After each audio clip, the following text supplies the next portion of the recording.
Ahí está, que se cortó un poquito. Ahí está. Buenas noches, Jackie.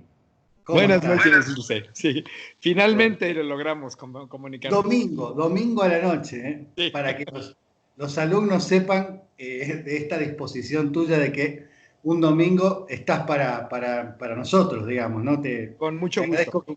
Te agradezco siempre tu generosidad. Bueno, en este momento yo te decía, la entrevista es un adelanto, un prólogo, una previa antes del encuentro que vamos a tener con los alumnos el viernes próximo siguiente, digamos, muy cercano. Entonces, para adelantar, digamos, un bocadillo y dejar con ganas a los alumnos, vamos a quién es Jackie, un poco de la biografía de Jackie, de dónde sos, cómo llegaste a la psicología, fue tu primera elección la psicología, después cómo llegaste a este abordaje existencial, digamos. ¿Hubo algún pensador, algún docente, algún maestro que habilitó esto en vos? ¿Cómo surge, digamos, esta iniciativa, este desarrollo actual que no solamente tiene capacitación, sino también bibliografía escrita por vos y el trabajo también con un amigo, porque lo siento así también, Max, que bueno, que un poco la panorámica nos puedas adelantar para que los alumnos también sepan un poco de esta tu historia, tu recorrido, tu vocación. Claro, con muchísimo gusto. Muchas gracias por... son muchas preguntas, entonces si algo me falta, pues ahí me ayudas, Ilse, ¿no? Dale.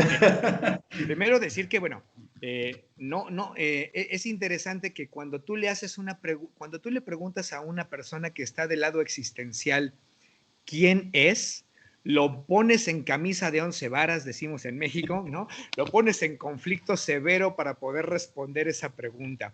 Justamente porque la perspectiva existencial nos habla de que somos algo que nunca se puede definir, ¿no? Sino que está siempre en desarrollo, siempre en evolución. Pero con mucho gusto puedo contarte parte de la historia de cómo Jackie, ¿no?, llegó a este asunto de la terapia existencial. Con muchísimo gusto te cuento parte de esa historia. Fíjate, y comparto con todos los que nos escuchan y nos ven, que yo originalmente, te puedo contar algo desde muy niño, desde yo comencé, de niño yo quería ser doctor, como creo que muchísimos niños hemos querido ser doctores y me compraba mi maletín de doctor, etcétera, etcétera, me compraban de juguete, ya sabes, porque soñaba con ser doctor. A los inicios de mi adolescencia se me quitaron las ganas de ser doctor y en vez de ello yo empecé a soñar con ser arqueólogo, porque mi padre, una de las cosas que solía hacer junto conmigo era llevarme a ruinas. Tú sabes, en México hay muchos lugares en donde hay unas ruinas extraordinarias, fantásticas, maravillosas, y yo era feliz yendo a visitar estas ruinas. Entonces empezó a darme la gana de convertirme en adulto en arqueólogo. Y cuando ya entré a la secundaria, entrando a la secundaria, tuve una crisis religiosa. Como muchos adolescentes tienen sus crisis religiosas. Exacto. Y entonces tuve yo también mi crisis religiosa y en mi crisis religiosa pensé que quería ser sacerdote.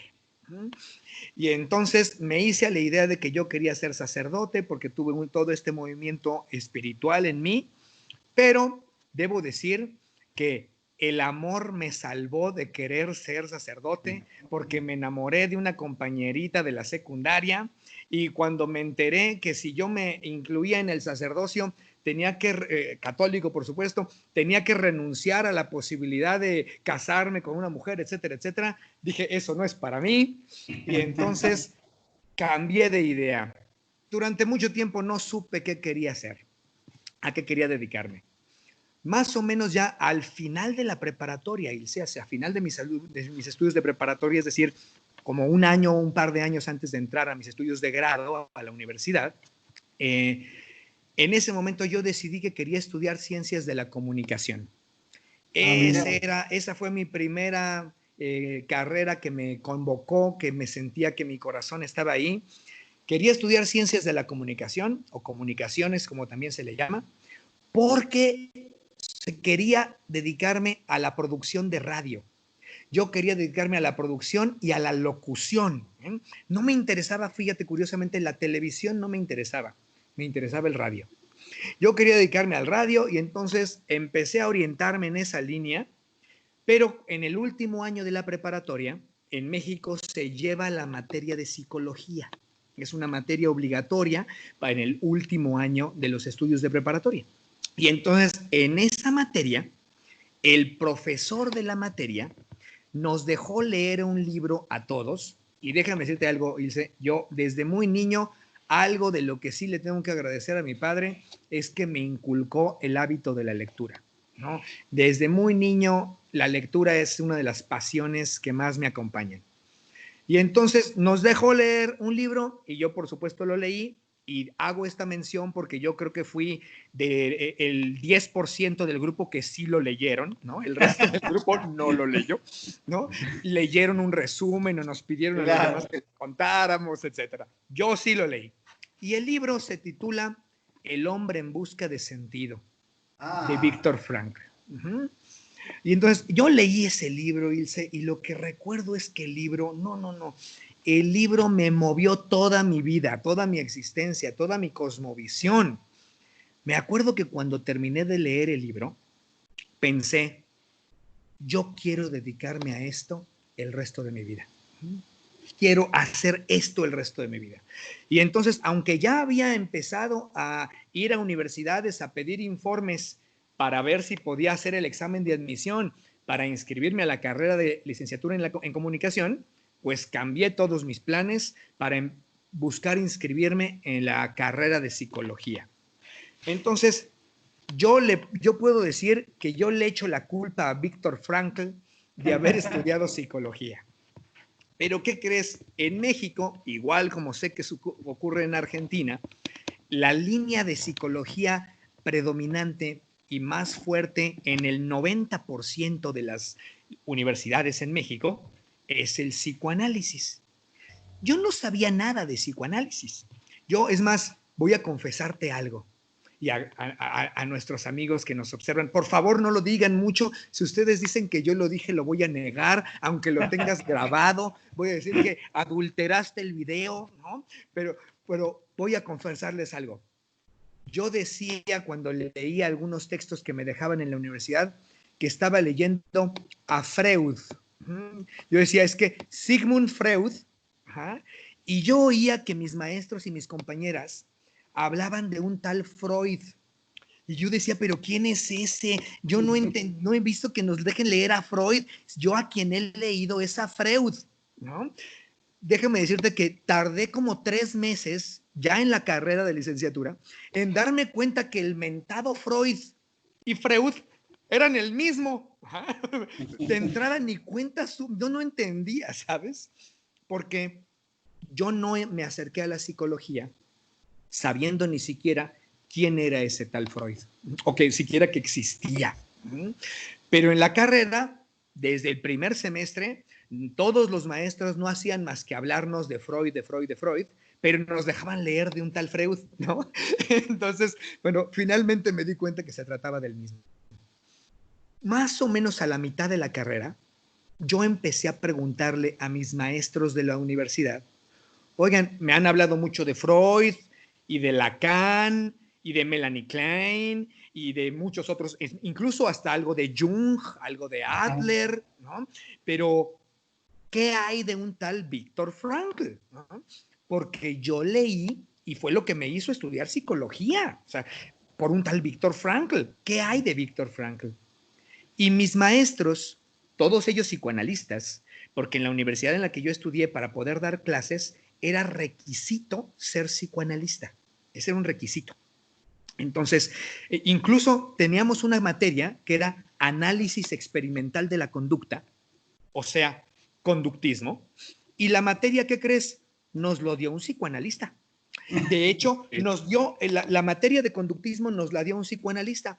Y entonces, ¿qué crees? En la primera clase, recuerdo que nos dijo, pues la universidad exige que les demos esta materia, por eso se les vamos a dar, pero esta materia no les va a servir para nada. Tal cual. Eso fue Sí, lo que dijo en la clase 1, sí, el sí, maestro, sí, ¿no? sí. Sí, sí. Entonces, bueno, yo les preguntaba a mis maestros, ¿qué hay de ese tal Víctor Frankl?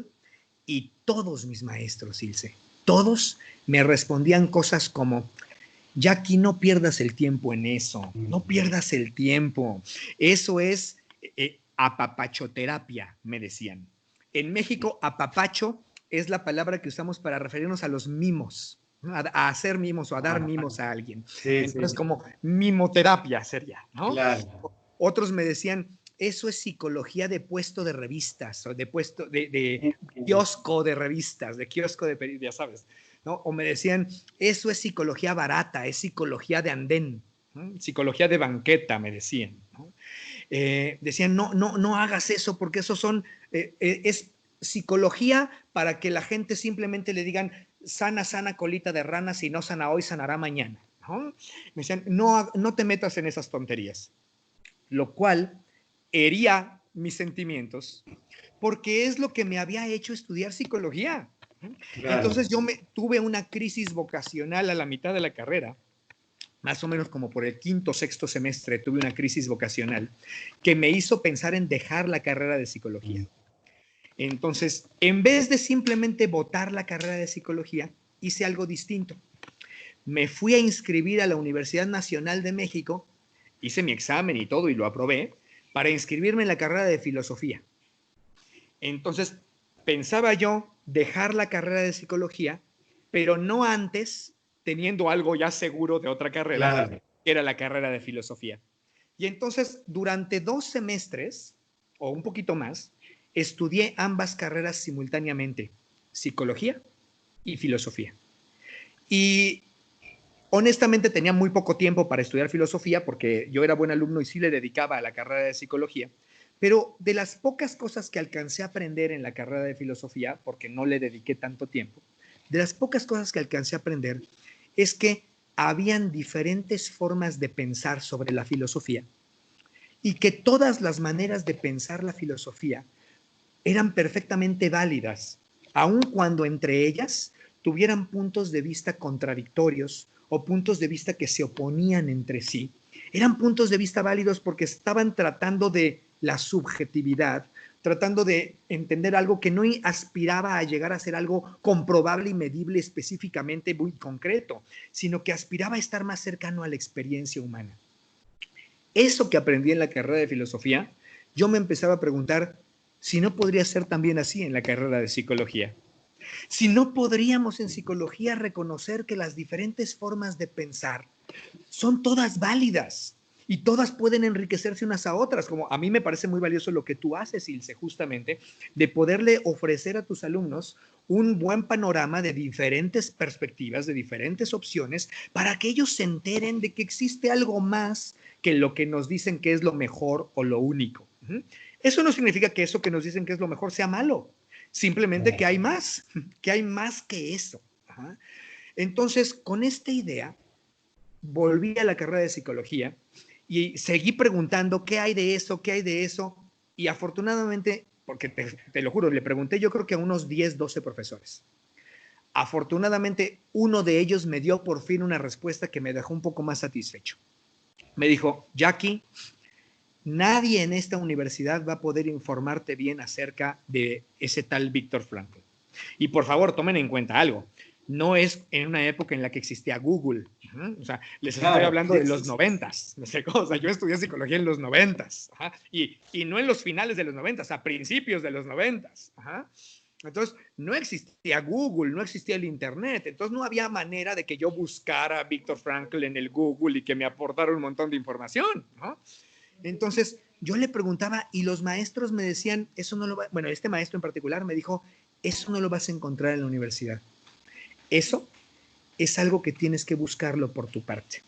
Y él me dijo, mira, te recomiendo que vayas a esta universidad, a la Universidad Iberoamericana. Me dijo, ve a la Universidad Iberoamericana, que es la universidad jesuita en México. Y me dijo, ellos tienen una biblioteca muy abierta a todas las diferentes formas de psicología y no solo psicoanálisis, porque la biblioteca de la universidad en donde yo estudié era casi puro psicoanálisis. Y entonces dije, pues voy. Fui y me enteré de un universo inmenso de posibilidades. Entonces empecé a estudiar cursos breves y de hecho, déjame decirte, hice mi tesis de licenciatura sobre Viktor Frankl. Hice la tesis sobre el sentido de la vida en los adolescentes practicantes y no practicantes de una religión establecida como la católica, si eso les ayudaba o no a tener más un sentido de vida. Entonces fue una investigación en donde tuve que investigar más la perspectiva de Viktor Frankl. Entré a unos cursos de logoterapia y ¿qué crees, Ilse? Voy a decir algo con el perdón de mis colegas logoterapeutas, que tengo grandes amigos logoterapeutas, pero los cursos que tomé de logoterapia no me gustaron. Con todo y que el libro de Viktor Frankl me había hecho estudiar psicología. Sí, sí, sí, sí. Pero no sé si era otro momento de mi vida o que ya al profundizar en la logoterapia no la sentí muy mía. Y entonces seguí buscando y tomé cursitos de así como introductorios de una semana, 15 días.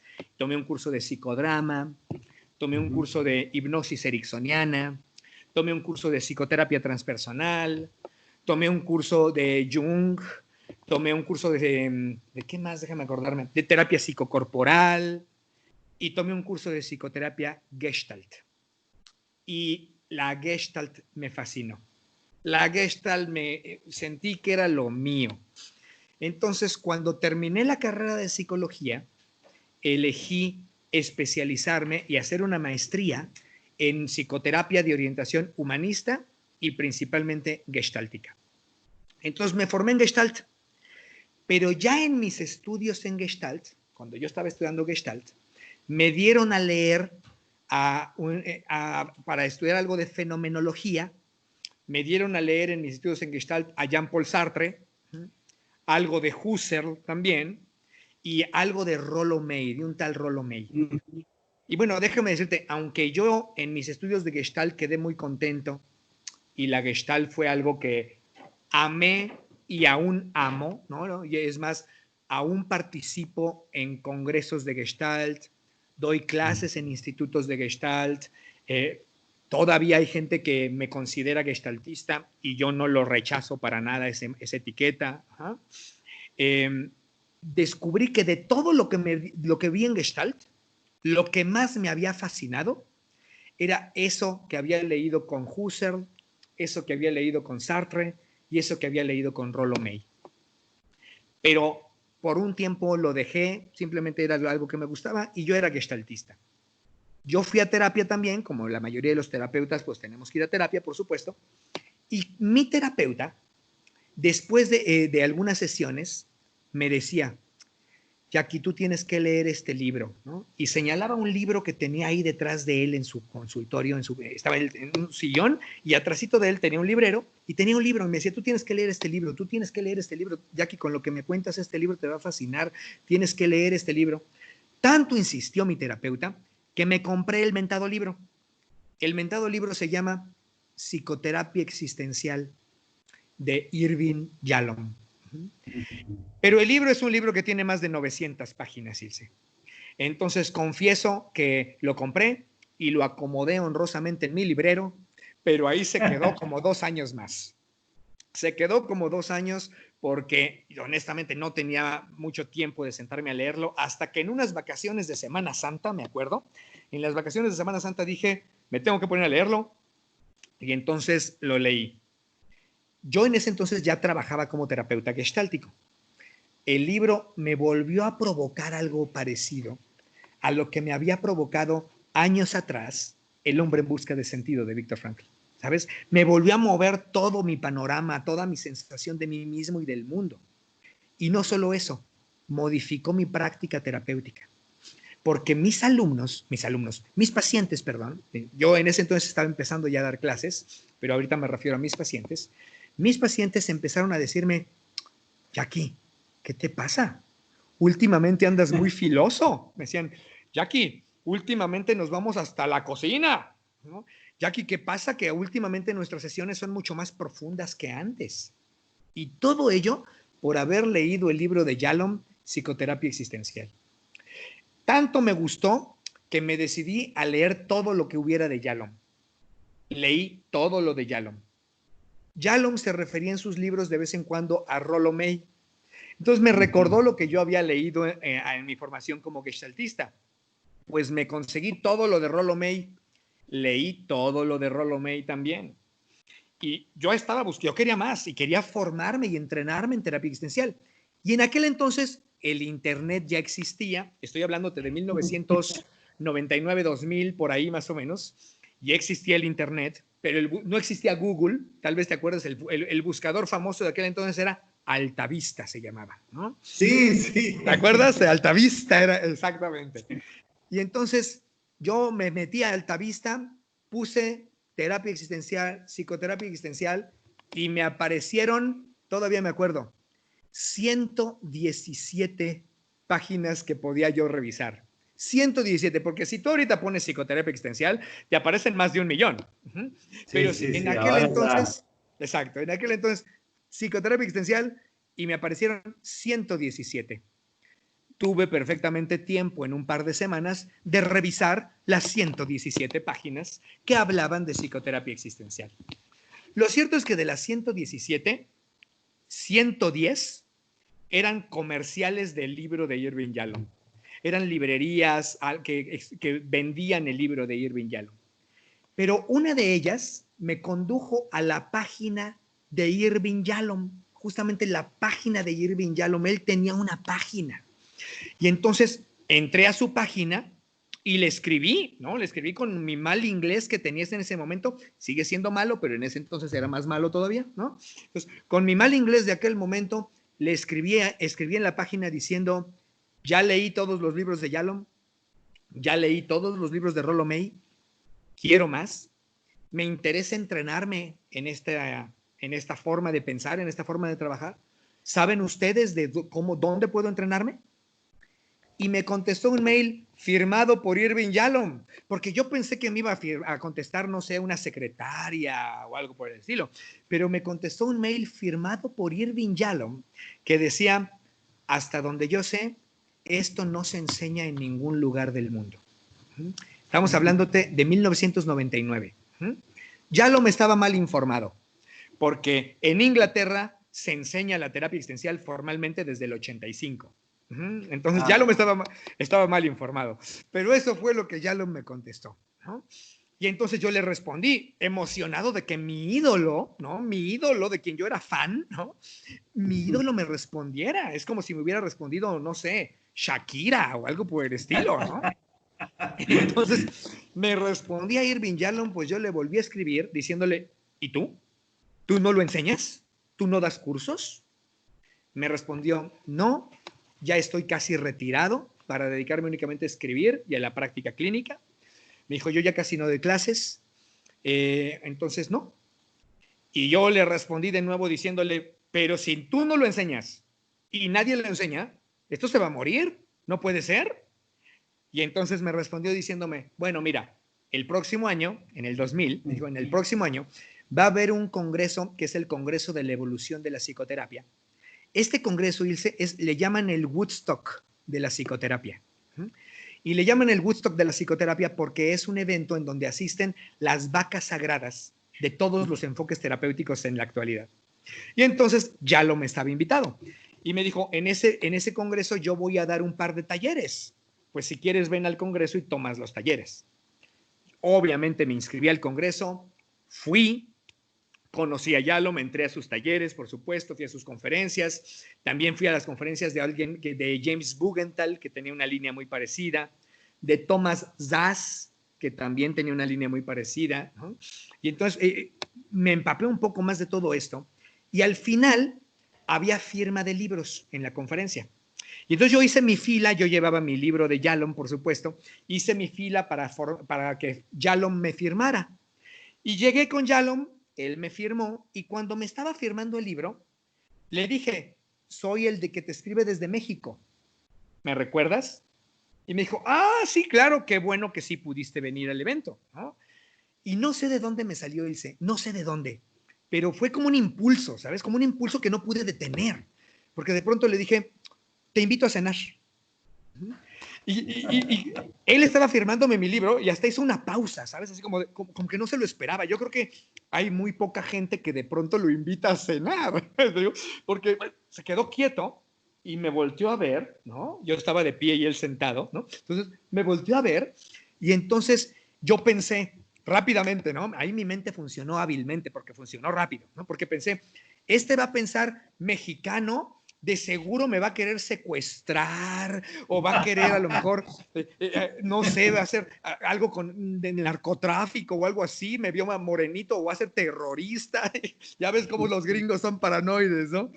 Y entonces dije, rápidamente me adelanté y le dije, bueno, me imagino que cenas. Y pues si quieres podemos cenar juntos y seguir conversando. Yo te invito, por supuesto, a la cena y podemos cenar aquí mismo en el lobby del hotel. Para que así, cuando estés cansado, ¿no? Si estás cansado, pues simplemente te retiras a tu habitación. Me imagino que estás hospedado en este hotel. Te retiras a tu habitación y yo me quedo pagando la cuenta sin ningún problema. Yo creo que se la puse tan fácil, ¿no? Que no se pudo negar. Entonces me dijo, ¿cómo no? Nos vemos a las 6 en el lobby. Entonces, los gringos cenan muy temprano, a las 6, ¿no? Entonces me dijo, nos Upa. vemos a las 6 en el lobby. Nos vimos, cenamos, y ya estando en la cena, yo le dije a Irving Yalom, le dije, Irving, ya ahí ya le hablaba yo un poco más con confianza, por supuesto, ¿no? Entonces le dije, Irving, para mí es muy importante la perspectiva existencial. Me ha trastornado y transformado, ¿no? Esto es algo que se necesita hacer, que no puede ser posible que nos enseñe. Yo quiero aprender bien esto. Y él me respondió, Ilse, algo que en ese momento me asustó, pero que hoy en día se lo estoy muy agradecido. Porque me dijo algo, Jackie, ¿por qué no das clases? ¿Por qué no enseñas estos? Ya leíste toda mi obra, ya leíste toda la obra de Rollo May, ¿no? Ya estuviste aquí en los talleres de James Bugenthal, Jimmy, le decía él, ¿no? De Jimmy, de Thomas Sass, ¿no? ¿Por qué no enseñas eso que tú ya hoy sabes? Yo pensé que era un problema del inglés, ¿sabes? Entonces yo todavía le dije, no, okay. Yo quiero learn, no teach, ¿no? Learn, teach no, learn, ¿no? Aprender, no enseñar, aprender. ¿No? Y Yalom me dijo, Jackie, la mejor manera de aprender es enseñar. Y estoy seguro que esto tú lo sabes igual que yo hice. Es cuando tenemos la fortuna de dar clases a otros, los que más aprenden somos los maestros. Y entonces Sí. yo ya tenía la fortuna de dar clases de Gestalt en aquel entonces, ¿no? Y entonces cuando me dijo esto, le dije, bueno, pero ¿tú me ayudas? ¿Me ayudas a hacer el plan de estudios? Y hago un curso, pero ¿me ayudas a hacer el plan de estudios? Él me dijo que sí.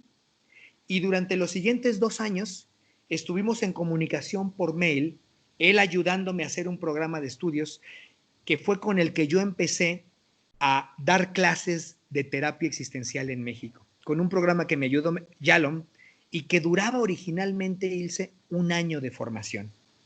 Con el tiempo, y gracias al Internet, me enteré que en realidad en Europa, pero déjame decir algo aquí, los gringos no son muy abiertos a lo que no viene de Estados Unidos. Es decir, Sí. los gringos solo quieren lo que viene de Gringolandia, lo que viene de Estados Unidos. Y entonces, ellos están muy dispuestos a enseñarle a Latinoamérica, pero no que Latinoamérica les enseñe a ellos. Están muy dispuestos a enseñarle a Europa, pero no que Europa les enseñe a ellos. Y entonces de pronto me percaté que los gringos estaban cerrados y no se habían percatado de que en Europa, desde los 80s, no solo en Inglaterra, sino en muchos países de Europa, han habido institutos de formación en terapia existencial. Por supuesto, solo que yo en México y en el Internet que apenas empezaba, pues no tuve acceso a ellos, sino hasta años después. Entonces, años después que ya vi que sí había gente haciendo todo esto, me comuniqué con la gente europea y empecé a hacer vínculos con ellos. Ellos me mandaron su material, sus libros, y quedé fascinado con la perspectiva europea, que te confieso, me pareció incluso más profunda y más rica que la de Yalom, más profunda y más rica que la norteamericana en general. Y entonces me fascinó, me volví loco con eso, y desde entonces me siento enamorado de esta perspectiva, Ilse, de la perspectiva existencial fenomenológica. Le agrego lo fenomenológico para Claro. darle justo la connotación más europea, ¿sabes? Porque los gringos no tienen tanto lo fenomenológico, los gringos unen lo existencial más con lo humanista. Para los gringos, la terapia existencial es terapia existencial humanista. Para los europeos, la terapia existencial y la terapia humanista son dos enfoques diferentes, separados, con puntos de vista distintos. Ajá. Y hoy en día, mi manera de enseñar y mi manera de practicar se parece más a la de los europeos que a la de los gringos. Te puedo decir que tuve mucha influencia sobre todo, y sigo teniendo mucha influencia sobre todo de un pensador italiano que radica en Inglaterra, que tú y yo hemos hablado de él antes, que se llama Ernesto Spinelli.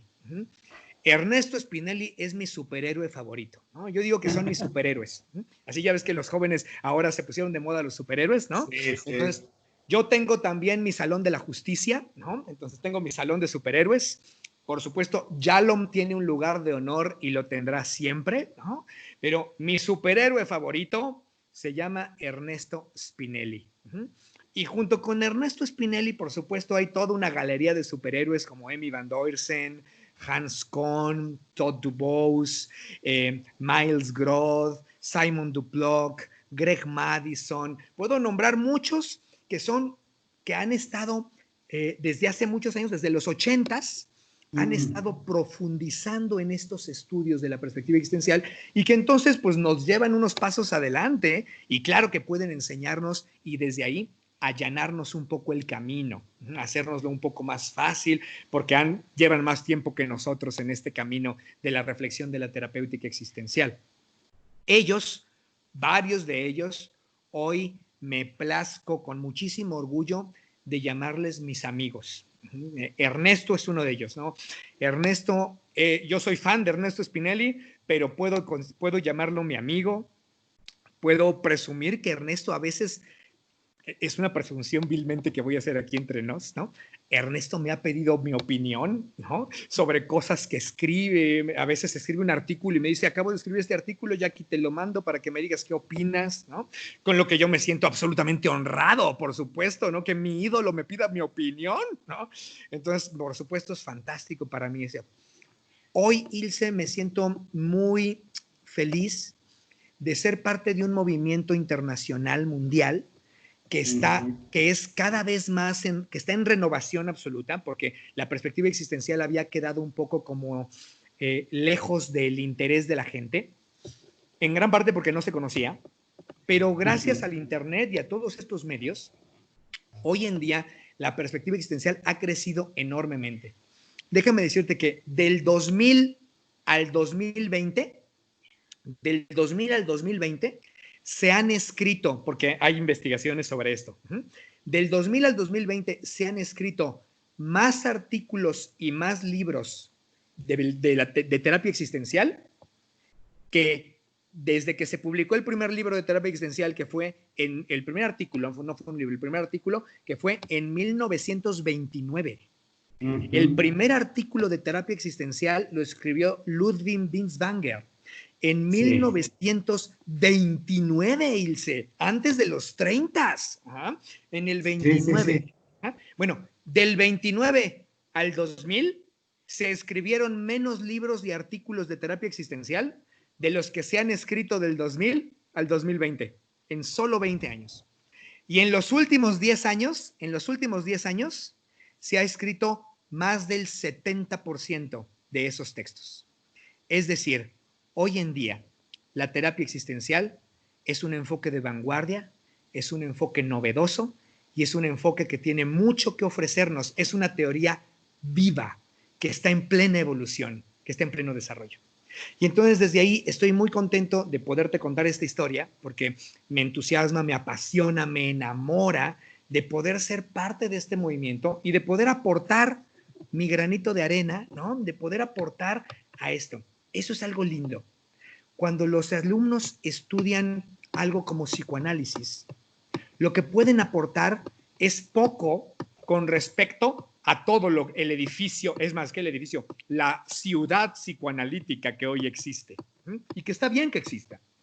En terapia existencial, todavía hoy por hoy, todos nosotros, cualquiera de nosotros que se involucre en la terapia existencial, todavía tiene mucho que aportar.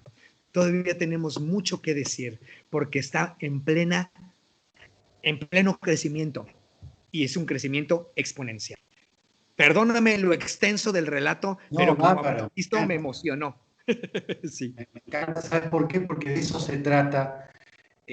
Yo los convoco, te convoco a vos, así como a otros amigos latinoamericanos, para que no partan de los alumnos de encontrarse con la letra fría, con la tapa de un libro, con una foto, sino que puedan encontrarse primero con esta pasión y después con la letra. Porque también en esto de que compartimos Argentina y México, en esto que vos decías, fundamentalmente a nivel académico, por ahí tiene una sola línea y propicia, digamos, una lectura acotada, reducida. Entonces, la verdad que en eso es importante que también no solamente tomen contacto con la vocación, con la pasión y después con la letra, sino también que es posible cuando uno sale de la línea de lo conocido y de lo que, entre comillas, es normal en la academia y encontrar otras formas de expresiones que están y muy variadas, y muy variadas. Y en esto también es interesante porque tu forma de comunicar, más allá de que por ahí no hayas desarrollado esta carrera que y se inició en un momento de tu vida, está presente en tu forma de comunicar. O sea, el comunicador está, no solamente el terapeuta, el docente, está el comunicador. Lo veo, digamos, en este momento gracias a todo lo virtual, a lo que nosotros vamos a decirle a los alumnos que no tengo el placer de conocerte personalmente, nos hemos conocido a través de este medio, pero de lo que veo que nunca dejaste de ser comunicador también. Sí, de Es acuerdo. como Y que es curioso porque, sí, es curioso porque no sé si yo me congelé contigo. se congeló Bueno, un hola, me poquito. congeló un momento. Ok, Sí, sí. te decía, Ilse, ¿ya nos recuperamos? Sí, sí. Ok, Ahí te está. decía que si te fijas, la carrera de psicólogo y de terapeuta tiene algo de comunicador, por supuesto, tiene algo de sacerdote a veces también, ¿no? Porque vienen a confesarse con nosotros, ¿no? Nuestros pacientes se confiesan con nosotros. Tiene algo de arqueólogo, porque a veces estamos ahí husmeando, ¿no? En los orígenes de algo, ¿no? Te me volviste a congelar, ahí está. Entonces, tiene algo de arqueólogo y tiene algo de médico, porque trata de aliviar un poco el sufrimiento del otro. Entonces, de alguna manera, toda mi infancia y todos estos diferentes deseos se conjuntan en la perspectiva que tengo hoy, efectivamente. Y en esto de estas idas y venidas, en México está tu figura solo, pero aparece después otro colega con el cual te vemos constantemente, que es Max. ¿Cómo aparece esto de conformar equipo con Max? Claro, mira, Max estudió, él es sexólogo originalmente, estudió sexualidad humana, ¿no? Y en sus estudios de sexualidad le recomendaron que para que fuera un buen sexólogo también tuviera una formación psicoterapéutica. Entonces Max entró a formarse en Gestalt, en el Instituto Gestalt. Y él entró a formarse en el Instituto Gestalt cuando yo ya era maestro del Instituto Gestalt. Y entonces ahí nos conocimos, él siendo alumno del Instituto Gestalt y yo siendo maestro. Y él me dijo, a mí me gustaría que tú me des clases, yo quiero tomar clases contigo. Entonces yo le dije a Max, pues mira, estoy a punto de abrir un curso de terapia existencial. ¿Por qué no vienes a formar parte del grupo? Entonces, Max fue parte, no del grupo 1, del grupo 2. Porque déjame decirte que mañana lunes, abrimos el grupo 50. Abrimos el grupo ¡Wow! 50 mañana lunes. Ya 50 grupos, imagínate. Bueno, pues Max fue del grupo 2 en el año 2002. Max estudió. Y entonces Max entró a ser alumno y haz de cuenta que al año siguiente me preguntó, oye, Jackie, yo quiero seguir, porque la formación dura 3 años. Hoy dura 3 años. Me dijo Max, yo quiero seguir en el segundo año, pero quiero ver si no te importa, esto me ha gustado tanto que quiero repetir el primer año. Quiero estar estudiando el segundo año y repetir el primer año voluntariamente otra vez. Y yo le dije, por mí no hay problema. Y entonces empezó a estudiar el primer año y el segundo año simultáneamente. Cuando él pasó a tercer año, pasó a tercero y a segundo, ¿estamos de acuerdo? Simultáneamente en los dos grupos que estaba. Me dijo, oye, Jackie, ¿te importaría que vuelva a estudiar otra vez el primer año? Porque verdaderamente esto es algo que yo quiero aprender bien. Si permíteme estudiarlo de nuevo el primer año. Yo le dije, bueno, ok, pues estúdialo de nuevo el primer año. Y entonces hubo un año en que Max estaba en primer año, en segundo año y en tercer año de la formación simultáneamente, ¿no? Cuando se graduó, Max me dijo, Jackie, perdóname, pero quiero volver a entrar a primer año otra vez. Entonces voy a estar de nuevo segundo y tercero. Quiero volver a entrar a primer año. Y entonces yo le dije, Max, te tengo una propuesta alternativa. ¿Por qué no entras como mi maestro adjunto? ¿No? Max era docente y yo tenía conocimiento de que era un gran docente. Permíteme un segundito nada más, Ilse. ¿Me podrías prestar el cable para cargarla? Como que se me está cargando. Y lo conectamos allá. Es que se me está acabando la pila de la, Sí. de la computadora. Se está acabando la batería. Sí, se está acabando la batería. Dije, no, por favor, no. ¿No? Y entonces, bueno, te voy contando rápido en lo que me pasa en el cable. Ayúdame, allá atrás de Rosita. Listo. En lo que lo van conectando, te cuento que entonces Max aceptó a entrar como mi maestro adjunto y ocurrió algo muy interesante. Me empecé a dar cuenta que hay algunos temas que Max los explica mejor que yo. Que honestamente cuando Max los explicaba, hasta a mí también me daban ganas de sacar mi libreta de apuntes para tomar nota. Porque hay algunos temas que Max explica de una manera extraordinaria. Y ahí noté algo que creo que puede ser útil para los que nos escuchan, que sepan también. A veces las personas que eran mis alumnas se quedaban con la impresión de que la perspectiva existencial era una perspectiva muy racional, muy como intelectual, digamos. Y déjame decir algo, Ilse, esa perspectiva se queda en la gente a veces porque a mí me gusta mucho el lenguaje racional, porque lo racional y lo intelectual es algo que a mí me apasiona. Entonces, como a mí me apasiona, yo transmito la enseñanza existencial desde un punto de vista muy racional, muy desde lo intelectual. En cambio, Max transmite lo existencial con un enorme corazón.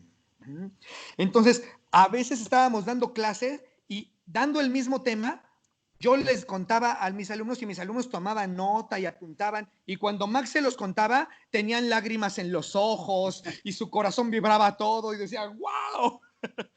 Entonces me empecé a dar cuenta de que hacíamos muy buena mancuerna, porque él me complementaba mucho en un aspecto en el que yo no soy muy hábil, que es poder transmitir a veces más el corazón, lo emocional de la terapia existencial.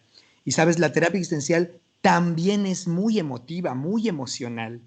Entonces, Max es tan hábil con esa parte que él le aporta eso y por eso es que se ha convertido en mi mano derecha en muchísimos de los proyectos que tengo y hoy en día es mi mano derecha en el Círculo de Estudios en Terapia Existencial, que es este centro que tenemos en México en donde damos formación de terapeutas existenciales.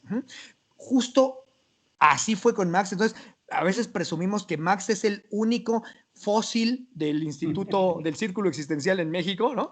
Porque estudió la misma formación, pues como alumno, por lo menos 4 veces toda, pero después como mi adjunto, pues él decía que él seguía aprendiendo y que él seguía aprendiendo, aunque también me empezó a enseñar, porque efectivamente la mejor manera de aprender es enseñar. Y también esto, ¿no? Qué lindo esto de siempre estar abierto a la otredad, al encuentro, a la sabiduría que da el diálogo y la nostredad, ¿no? La nostredad Claro. como punto existencial por excelencia lo comunitario, que es lo que Absolutamente. marca la diferencia también, ¿no? Y el hecho de que, bueno, de acá en tu recorrido histórico, en 5 o 10 años, no sabemos qué va a Sí, ser aquí. Si exactamente, seguimos exactamente. el hilo de tu historia, puede ser que aparezca otra posibilidad, además de lo existencial. Veremos, esperemos seguir en contacto, esperemos estar vivos Por para que supuesto. podamos seguir compartiendo esto. Y Y bueno, te esperemos agradezco. que, Ilse, y esperemos que podamos vernos y darnos un buen abrazo ya sin coronavirus de por medio y con la posibilidad de encontrarnos personalmente, por supuesto. Totalmente, no, además con todos los amigos latinoamericanos queremos hacer el gran banquete, ¿no? Que sería hermoso poder hacerlo. Y bueno, y quedó pendiente que Rocío y Rapusa están tratando de organizar, creo que para el año que viene, no este año, un congreso internacional gratuito y abierto para todos, ¿no? Fantástico. Entonces, ojalá que se pueda dar esta posibilidad. Mientras tanto, ocupamos este medio que está muy en boga ahora por esta situación. Bueno, dar un buen uso de este medio para que no haya fronteras, no existan las fronteras, no solamente las fronteras geográficas, sino las fronteras mentales y las Exacto. fronteras académicas, Que muchas ¿no? veces son peores, Ilse. Totalmente, totalmente, porque los discursos dominantes, los discursos hegemónicos de las academias Sí, hacen que digan, como bien dijiste vos, esto, y de manera peyorativa, esto es estudio de ratitas, sí. esto es, no, esto es lo más parecido a una pseudociencia, brujería, ¿no? Todo ese tipo de cosas que también después uno, cuando va creciendo, madurando, también se da cuenta que a veces habla de la limitación del otro, no de la limitación de la teoría o de las teorías.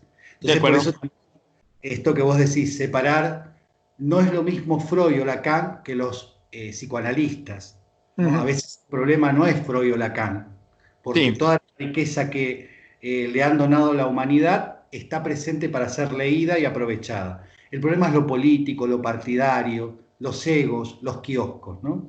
Así que bueno, te agradezco tu tiempo, te agradezco que en un domingo nos prestes esto, digamos, de compartir tu vivencia, tu experiencia, y próximamente entonces nos encontramos comentando más sobre la teoría y sobre la práctica para seguro. que aquellos que escuchen con mente y corazón abierto puedan después decir, bueno, quizás es una posibilidad de lo que puedan elegir como abordaje, que eso es un poco lo que buscamos, simplemente que tenga la posibilidad de conocer de la mano de aquellos que están vivenciando una práctica y llevándola adelante en la actualidad. ¿Mm? Ujú. Así que un Es abrazo.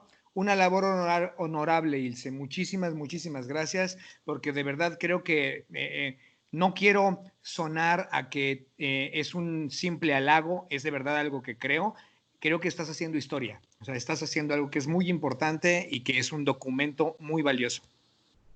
Bueno, ojalá después, en algún momento, digamos, podamos hacer esta alianza discursiva de encontrarnos, de seguir con estos conversatorios, con otras teorías, con otros profesionales, otros abordajes en Latinoamérica, que es lo que nos interesa muchísimo, ¿no? Así que bueno, un abrazo virtual, que termines bien tu domingo.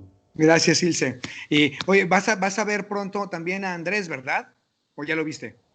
¿A cuál de los Andrés? ¿Andrés Sánchez Bodas o A Andrés Sánchez Buchazo? Bodas. Sí, sí, ya está la entrevista, ya, Ah, ya estuviste con él. y en el antes de la entrevista me dijo, son amigos también, digamos, así que mandale mis saludos.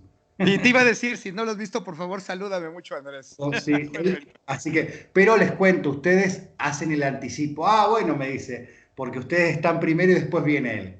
Ah, muy bien. ¿Ok? Muy bien. Dale, Ok, nos hasta vemos, luego, hermano. Que Ilse. estés bien. Un Saludos. gusto.